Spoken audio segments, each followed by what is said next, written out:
अब आपके पास चार्ट का चमत्कार वापस पुणे बहेती साहब के पास, और मिड कैप फंडा के लिए गौरांग सर आपको नजर आ रहे हैं। गौरांग सर, सुप्रभात आपको, good morning, how are you? बहुत बहुत धन्यवाद आशीष जी आपका। बहुत बढ़िया है और सभी को प्रणाम और शुभ प्रभात हमारे तरफ से। हाँ, ये है भाई, थोड़ी देर में, लेकिन ताकि एक्सपर्ट ढूंढ के रखें। गौरांग सर तो आई एम श्योर सोच के आए होंगे, बाकी जो स्क्रीन्स ऑब्जर्व कर रहे हैं उनके लिए थोड़ा सा समय दे दिया जाए। क्या क्या ठंडा पड़ रहा है वो दिखाता हूँ। एसबीआई लाइफ ने एकदम से गैप अप तगड़ा दिया था, थोड़ा सा कूल ऑफ हो रहा है, वो ठीक है, छोड़ दीजिए। रिजल्ट का पहला पॉप तगड़ा आ गया था, उसके बाद ठंडा पड़ रहा है। बीईएल ये एकदम से हरे से लाल में आ गया और अब 1% दबाव के साथ कामकाज कर रहा है।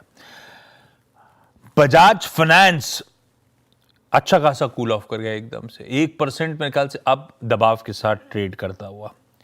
एक्सिस 3.5% दबाव, वो खैर वो अभी अपन ने लिया था, उसके बाद से वो प्रेशर माउंट ही हो रहा है।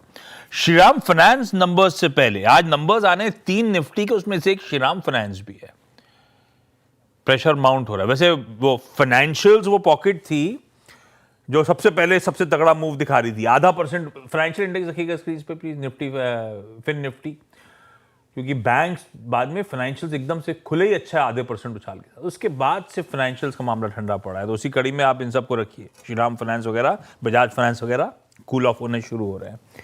तो ये मोटा मोटी वो स्टॉक्स हैं जो इस समय दबाव दिखा रहे हैं।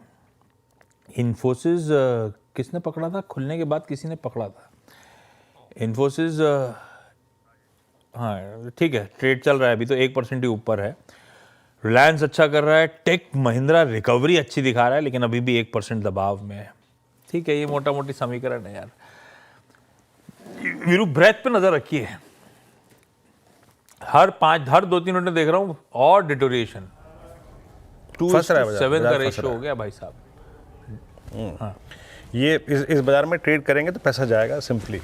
अब आप देखिए, निफ्टी आईटी खुला 500 अंक ऊपर, अब 350 अंक रह गया। निफ्टी बैंक 55,000 के नीचे है, लेकिन सिंक नहीं हो रहा है क्योंकि ICICI bank Kotak day high पर है। निफ्टी सिंक हो रहा है लेकिन सिंक नहीं हो रहा क्योंकि रिलायंस डे हाई पर है। तो ये बाजार पैसे खाएगा और कुछ नहीं है। और अभी मेरे ख्याल से देखिए, बात करते करते आशीष फिर 24,265 की तरफ खिसकता हुआ निफ्टी। तो नॉट ए ट्रेडिंग है एज ऑफ नाउ आशीष, मेरे ख्याल से। तो ऐसे में देखिए ना, इंडेक्स मैनेजमेंट है, क्लिपर टिपिकल इंडेक्स मैनेजमेंट। तो ऐसे में अपॉर्चुन टाइम है अपना शो टीज कर लेने का। गावा सर को रखो स्क्रीन पे भाई, 12:27 पे। आज चाचा भतीजा और निफ्टी जो सोशल मीडिया पे करते थे, अब से हर फ्राइडे को टीवी पे करेंगे।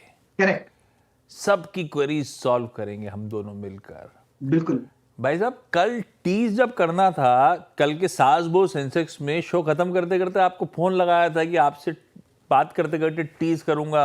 हाँ। आपका फोन बिजी चल रहा था, बिजी ब्रेक में, पूरे शो के दौरान, ब्रेक के बाद भी फोन बिजी।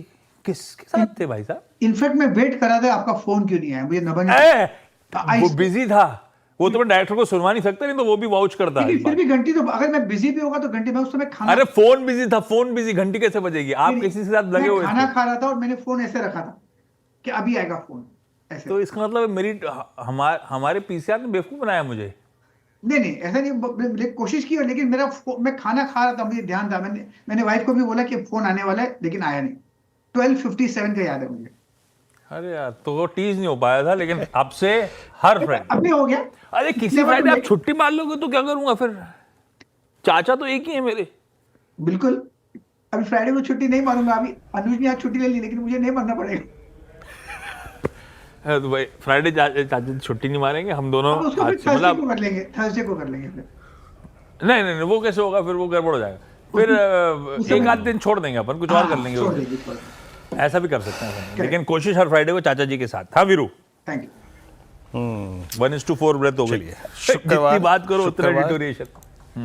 हाँ, शुक्रवार चाचा जी के साथ। और डायरेक्टर साहब, फंडामेंटल विशेषज्ञ कौन है हमारे साथ, इस पर बताइएगा जरा। गौरांग सर यार, गौरांग सर हैं आपके साथ। साथ। गौरांग जी आ गए। गौरांग जी, थोड़ा बाजार हल्का सा स्केप्टिकल मोड में है, आई थिंक इस जियोपॉलिटिकल टेंशंस को लेकर। आपकी राय, आप लोग कर क्या रहे हैं बाजार में इस वक्त, specially commencement of May series में आप लोगों ने क्लाइंट से क्या व्यू शेयर किया है? महानुभाव, हमारा नाम गौरांग शाह है, नाचीज का नाम गौरांग शाह है, याद रखेंगे तो बड़ी कृपा होगी आपके ऊपर वीरेंद्र जी। आपको भी प्रणाम और शुभ प्रभात हमारे तरफ से। तो मैंने गौरांग शाही बोला, मैं तो 20 साल से गौरांग शाही बोल रहा हूँ। धन्यवाद आपका, बहुत बहुत धन्यवाद। तो बाजार के ऊपर देखिए वीरेंद्र, एक तो 7 अप्रैल को 21,800 के नीचे के आसपास स्तर थे निफ्टी के, और अमूमन 2.5 हफ्तों में हमने 24,300 24,400 के तरफ जाने का प्रयास किया। थोड़ी बहुत मुनाफा वसूली बाजार में आना मेरे हिसाब से जायज है और लाजमी भी होगा बाजार की सेहत के लिए। और मेरे अगले हफ्ते मेरे ख्याल से महीने की एफएओ एक्सपायरी बुधवार को है, क्योंकि गुरुवार 1 तारीख को छुट्टी है महाराष्ट्र डे के तहत।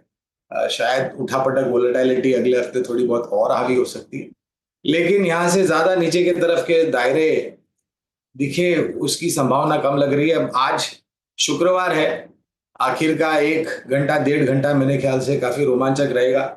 जिस प्रकार से हमने सुबह शुरुआत की है और वो बढ़त को हमने गवाई है, तो मेरा आकलन ये कहता है वीरेंद्र कि शायद इंट्राडे आपको करेक्शन आता दिख सकता है, या फिर 1 या 2 दिन तक अगले हफ्ते थोड़ा बहुत करेक्शन आए, ऐसी संभावना लग रही। और दोबारा अगर 24,300 के पार निकल गए और 24,300 के पार बंद दिया है हमने, तो फिर 24,500 की स्तर देखने के लिए ज्यादा समय नहीं लगेगा, लेकिन उसके पहले थोड़ी बहुत मुनाफा वसूली और दायरेबंद कारोबार हो, ऐसा अनुमान। जी, चलिए इस बीच गौरांग का ये व्यू था निफ्टी पर, निफ्टी बैंक पर, और इस मीडियम टर्म पर्सपेक्टिव से, शॉर्ट टर्म पर्सपेक्टिव से। लेकिन इस बीच लेके आइए आप सिंजिन। कल हम बात कर ही रहे थे, नंबर्स के बाद रिएक्शन काफ़ी ख़राब था। परसों ये स्टॉक टेक्निकली बहुत स्ट्रॉन्ग था, लेकिन अब सिंजिन क्या कर रहा है आपकी स्क्रीन पर रखता हूँ मैं वीकली चार्ट्स पे। सिंस इट्स फ्राइडे मैं थोड़ा सा एडवांटेज ले सकता हूँ। सिंजिन अब अपने वीकली 200 वीक के नीचे ट्रेड करता हुआ, और मानस में अब तो ये मल्टी ईयर बेस यानी अप्रैल 2023 के बाद की पूरी ट्रेजेक्ट्री वायलेट करता हुआ। आपका व्यू क्या बन रहा है इस पर? देखिए, पैटर्न तो नेगेटिव है, और अब अगर ये मार्च के लोज के नीचे गया 600 मेरे ख्याल से 625 के आसपास के प्राइस थे, तो अगर उसके नीचे गया तो फिर तो यहाँ पर गिरावट और बढ़ेगी। अगर एक टेक्निकल टारगेट सेट करने होंगे तो वो पहले 590 के होंगे और उसके नीचे 555 के हो सकते हैं। तो यहाँ पर बिल्कुल अवॉइड करना चाहिए खरीदारी करने से, और खरीदारी करनी है तो आपको इंतजार करना पड़ेगा अब 695 के ऊपर के लेवल्स का, अदरवाइज ये सेल ऑन रैलीज का ही स्टॉक रह गया। वॉल्यूम प्राइस एक्शन ने दिखा दिया था, दिक्कतें बढ़ गई हैं, आज भी संभल नहीं रहा है। कल की तगड़ी पिटाई के ऊपर सिंजीन, नंबर्स का इशू नहीं था। यतिन ने कल आपको ब्यूटीफुली गाइड किया था कि जो कमेंट्री है वो बहुत चिंताजनक है। कल धुला ये स्टॉक, एक्सीडेंट बना, और आज भी प्रेशर माउंट होता हुआ। अच्छा, गावा सर कुछ कहना चाहते हैं? गावा सर, हाँ, अभी ये बात याद आ गई कि देखो, ये जो यूएस और चाइना के चक्कर में मुझे बचपन की याद आ गई बात। हम बच्चे होते हैं, लड़ते तो बहुत है। क्यों? हाँ, अभी लड़ रहे हैं यूएस और चाइना, टैरिफ वॉर। तो बचपन में मुझे याद है, हम बच्चे लड़ते तो बहुत है। तो मैं भी लड़ता था, 7-8 साल का हो या 6-7 साल, मुझे ध्यान नहीं। तो मुझे किसी ने बोला कि जब भी लड़ाई करो तो पहले तो मार दो उसको, क्योंकि उसके बाद मांडवली होगी। ये मांडवली का शब्द उसका मतलब बताया, तो मांडवली मतलब कॉम्प्रोमाइज तो होगा। तो एक बार एक लड़का था बचपन में, मेरी उससे लड़ाई हो गई, मैंने उसको बहुत मारा। मैं बहुत बदमाश था बचपन में, अब भी हूँ, लेकिन उस समय ज्यादा था। तो उसके बाद ये बात माँ तक पहुंच गई, तो बच्चे की माँ मेरे घर पे लेके आई उस लड़के को, देखो आपके बेटे ने कैसे मारा उसको। तो फिर तो बहुत गड़बड़ हो गई। फिर बाद में दोनों से हाथ मिलाया, दोस्ती करो। तो फिर मांडवली इसको बोलते हैं कि चलो कॉम्प्रोमाइज हो गया। मुझे लगता है चाइना और यूएस का भी वैसे ही होने वाला है। पहले तो बिल्कुल सही कह रहे हो, बाद में आगे बात वहीं जा भी रही है। हाँ, बिल्कुल वहीं जा रही है, बिल्कुल मांडवली हो जाए। पहले थप्पड़ और मुक्केबाजी हो गई है, अब प्यार मोहब्बत धीरे धीरे शुरू हो गई है। बस ये है कि पहले कौन बच करेगा, तू आ जा मैं आ जाऊं वाली इशू चल रहा है, वो होना यही है जो आप कह रहे हो। बिल्कुल। अभी गौरंग देखो हंस रहे हैं, उनको पता है मांडवली का मतलब क्या होता है। ये बंबई भाषा है, मांडवली मतलब कॉम्प्रोमाइज। मेरे ख्याल से हमारे सारे दर्शकों को पता चल गई होगी, आधी बॉलीवुड पिक्चरों ने तो सिखाई दिया है सबको। हाँ, मांडवली। हाँ, मुंबई के डॉक्स में मांडवली होती रहती है, यस, बॉलीवुड में। अच्छा, अरे यार 4 का चौका रह गया है सब बातों में। शिल्पा जी कब से ट्रेड लेके इंतजार कर रही होंगी, अब आएंगे अब आएंगे अब आएंगे। लाइए डायरेक्टर साहब सस्ता ऑप्शन का स्टिंग प्ले करिए। शिल्पा मैम क्या खा रहे थे? सॉरी आशीष जी, क्या खा रहे थे? कटलेट्स। डायरेक्टर साहब मेरा भी तो ख्याल कोई पूछता ही नहीं मुझे इस ऑफिस में, सुबह से बैठा रखा है, कुछ नहीं पूछा इन लोगों ने। खैर शिल्पा मैम सस्ता ऑप्शन कौन सा है? जी बिल्कुल, सस्ता ऑप्शन है ट्यूब इन्वेस्टमेंट में पुट में 2600 का पुट जो रफली 120 रुपीज में ट्रेड कर रहा है। यहाँ पे थोड़ा प्रॉफिट बुकिंग हो सकता है, इसमें रनअप भी बहुत स्ट्रॉन्ग आया हुआ था, तो 2500 तक का एक स्लिप इसमें हो सकता है। तो 2600 का पुट जो रफली 120 रुपीज में ट्रेड कर रहा है, आप इसमें पार्टिसिपेट कीजिए। स्टॉप लॉस 90 का, पहला टारगेट रहेगा 155 का, इसके ऊपर सस्टेन होता है तो 180 से लेके 200 इसके नेक्स्ट टारगेट। ओके, शिल्पा जी का ट्रेड रहा आज ट्यूब इन्वेस्टमेंट्स की 2600 के पुट 122.30 पे आपको ट्रेड करनी है, बाय करनी है। और राजेश सतपुर जी के पास चलते हैं, एफएनओ सुपरस्टार पिक करेंगे। राजेश जी क्या पिक कर रहे हैं आप? वीरेन जी, सेल साइड का ट्रेड होगा बायोकॉन। अगर आप इसका चार्ट देखें तो 330 के नीचे यहाँ पे वीकनेस दिखती है, 322 चल रहा है। सो हमारा स्टॉप लॉस होगा 334 का, और जो टारगेट मुझे दिखता है वो रहेगा करीबन 300 का। तो आज के लिए इंट्राडे सेल बायोकॉन। 24 का ना आपने? सबसे साथ 324 बोला ना आपने? हाँ आशीष जी, फिलहाल 324 चल रहा है, 322 चल रहा है, तो नहीं, 325 स्टॉप लॉस क्या बोला? 324 332 332 के स्टॉप के साथ 300 के टारगेट्स के लिए बायोकॉन बेचने का मन। रिकैप करूंगा आगे मैं इन स्टॉक्स को। चार्ट का चमत्कार बहेती सर कौन सा? जी आशीष जी, अडानी ग्रीन्स पे सेल करने की सलाह रहेगी। देखिए नंबर्स आए, नंबर्स के बाद अब स्टॉक में रिएक्शन देखने मिल रहा है, जबकि नंबर्स थोड़े ठीक थे, लेकिन फिर भी यहाँ पे हम देख रहे हैं कि गिरावट बढ़ते हुए देखने मिल रही है। और पूरे अडानी ग्रुप में आज हम देख रहे हैं कि सेलिंग अच्छी खासी इसमें बनी हुई है, तो यहाँ बिकवाली की जा सकती है। जो स्टॉप लॉस इसमें मेंटेन करना है वो 962 का एक एसएल मेंटेन करे, 925 का पहला टारगेट और 905 के दूसरे टारगेट के लिए इसमें बिकवाली की सलाह है। ओके, तो चार्ट का चमत्कार हो गया अदानी ग्रीन्स। आज पूरे ग्रुप में अगर आप देखें इस अदानी ग्रुप के स्टॉक्स में सब्सटेंशियल सेलिंग है। मेरे स्क्रीन पे जो ओआई के अपडेट्स हैं उसमें सबसे ऊपर ये बास्केट भी है। लेकिन आज की मिड कैप फंडा कॉल को पिक करते हैं, और गौरांग जी क्या पिक कर रहे हैं आप आज का मिड कैप फंडा? तो वीरेंद्र जी, हमने दूरसंचार को ध्यान में रखते हुए हमने एक कंपनी जिसके परिणाम मेरे ख्याल से 2-3 दिन पहले आए थे, वो है टाटा कम्युनिकेशन। ये मझौली कंपनी है टाटा कम्युनिकेशन, टाटा ग्रुप की दूरसंचार आधुनिक सेवाएं उपलब्ध कराने का कामकाज करती हैं।